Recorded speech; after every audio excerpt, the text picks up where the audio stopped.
Each sport has its own set of rules, and Formula One is no exception. As we get ready for the 2023 season, the F1 governing body, the FIA, has revealed new rules and changes to the already present rules for the season. These rules include technical changes and sporting regulations that must be adhered to for the entire season. What are these new 2023 rules, and how are they going to impact the grid? Stay tuned as we dig deeper into today's topic. The FIA issued new regulations clarifying the use of grid penalties in October last year, following the events that took place in Monza, where there was a major misunderstanding of how the grid penalties are supposed to be implemented. The team's lack of understanding of how the grid penalty rules work was a clear indication of how complex they were and how much change was required. Drivers with 15 or fewer grid penalties will be assigned temporary starting positions equal to their qualifying result, plus their grid penalty. If 2 or more drivers are placed in the same position, their qualifying times will determine their order. The driver with the slowest time will maintain his position, while the drivers with the faster times pass him. The unoccupied positions will then be filled by drivers with no grid penalties, and the order of their qualifying results. Drivers with more than 15 grid penalties will start behind the classified drivers, with the order determined using their qualifying results, if multiple. Drivers without set qualifying times but with steward's permissions to start will be designated starting positions behind all classified drivers.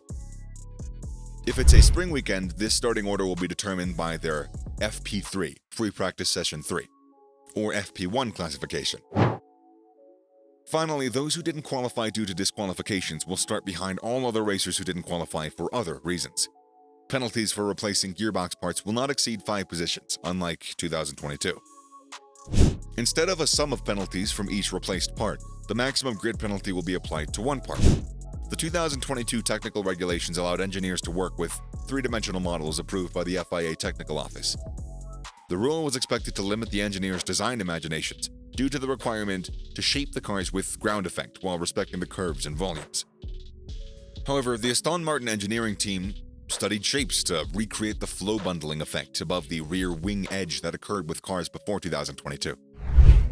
To comply with the rules' convexity and the concavity restrictions, they bizarrely shaped the end plates protruding beyond the main plate.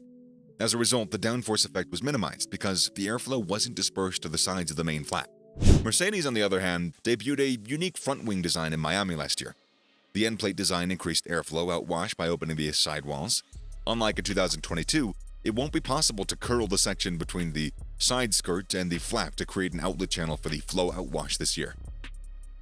This is after the FIA restricted such wing designs. Teams can adjust their wing flaps by 40 millimeters from 2023 onwards, up from 35 millimeters in 2022. In addition, the fillet radius between the elements and the brackets that can be used has been increased from 2 millimeters to 4 millimeters.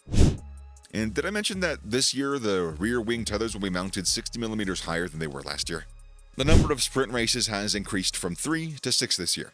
The FIA has planned to do this for the 2022 season, but it was unable to reach an agreement with the teams. So this year, prepare for Saturday action in Baku at the end of April, the Red Bull Ring in early July, Spa at the end of July, Qatar in early October, Circuit of the Americas late in October, and Interlagos at the beginning of November. This decision was met with different views by many in the F1 world. Some support it, while others are against it. But what do you think about it? Let us know in the comment section down below. Now, in 2022, we were used to the DRS being active after 2 laps. This will change in 2023 after the rules were tweaked to allow drivers to activate the DRS just after 1 lap of green flag racing. Unlike last year, where drivers had to wait for at least 2 laps before opening the rear wing and attempting to overtake the driver ahead, the action will be more intense in 2023, as it will now be possible in the 2nd lap. The curfew hours will also have been increased from 13 hours in 2022 to 14 hours before the start of FP3 in 2023, with a plan to increase them to 15 hours in 2024. To combat porpoising, the FIA initially proposed raising the floor edge height by 25 millimeters. However, after teams that had already dealt with the issue objected to the change, it was reduced to 15 millimeters. Mercedes, unlike the rest of the grid, was unable to address the porpoising issue, resulting in poor performance and contributing to the FIA's decision to make this change. The rest of the teams were enraged by this decision, believing that the FIA was intervening for a one-team issue and that all the teams experiencing porpoising issues needed to do was raise the car height. With the new height, most teams only need to lower the ride height. The diffuser throat on the cars will be expanded to make the underside more tolerant of changes in their dynamic ride height.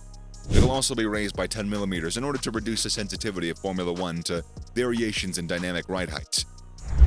More sensors will also be installed to more accurately measure porpoising. With these changes, the airflow towards the rear tire is going to be redirected, changing the downwash and directing more of it onto the diffuser. Instead of the 8 and 12 millimeter deviations followed in 2022, a 5 millimeter vertical deflection in both directions is going to be allowed this year. Because of the limited deflection and higher floor edges, it'll be more difficult for the teams to seal the cars underneath, making the physical sealing of the Venturi tunnel from ambient air pressure more difficult. Following several fuel temperature issues during the 2022 season, the FIA modeled the fuel temperature rules. This issue hit Red Bull the hardest, forcing Verstappen to retire early during races. The fuel temperature wasn't supposed to be colder than 20 degrees Celsius in 2022. In 2023, the fuel temperature cannot be more than 10 degrees Celsius lower than the ambient temperature. The ambient temperature will be recorded 1 hour prior to a practice session or 3 hours before the race by a weather service chosen by the FIA. During cold weather, an overall minimum fuel temperature of 10 degrees Celsius will be implemented in 2023. The teams will benefit from this change next season because the volume of fuel is going to be reduced, allowing more fuel to be accommodated in the car's fuel tanks. Furthermore, when fed cold fuel, the engines will run more efficiently than in 2022. The fuel density check will also reduce the tolerance between the fuel being used and the figure used during pre-approval analysis from 0.25 to 0.15, further limiting any potential for performance gain between the two.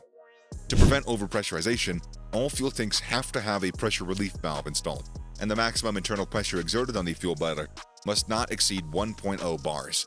Modifications have also been made to the rules regarding the exhaust and waste pipework, with a new clause added for the 2023 that states, any waste tailpipe through which all the waste exit fluids pass must have an internal cross-section less than 1,500 square millimeters. And all external surfaces must have minimal aerodynamic effect on the external air system. Changes to the regulations will also allow teams to add debris fences over the rear brake duct scoop, in an effort to reduce any failures that might otherwise occur. The frontage taken with the visor cam has been met with universal praise, and is set to become a staple of the broadcast going forward. The FIA has increased the number of camera positions from 6 to 7, including one facing forward within the driver's helmet, as shown by the Formula E picture of Felipe Massa. And for the 2023 season, the financial regulations have also been slightly revised. The budget for the year 2022 was set at $140 million, with 22 races taking place. However, despite there being 23 races that'll take place in 2023, the total budget cost cap has been reduced to $135 million. As a result, it's got to be crucial to invest resources in solutions that are functional in development and can be used long-term without threat of being banned. Just like the latest 2022 Mercedes front wing or Aston Martin's rear wing design. Those are some of the regulation changes for the 2023 season. To get more insight on the regulation changes for 2023's cars, watch the video What F1 Just Announced for the 2023 Cars is insane on this channel. Well, no, the 2023 cars, that's insane. This channel is not insane. There should have been maybe a little more division in my sentence there. But what do you think about these sprint races and the budget cost cap challenges? Which changes do you find good, and which ones do you find unnecessary? Share all of your thoughts with us in the comment section below. Well guys, that marks the end of our video for today, so make sure you do a quick old pit stop at the subscribe button for more amazing F1 content. And more puns. Well, maybe just this one bad pun at the end of every video, but whatever! Thanks for watching, and until next time, cheers.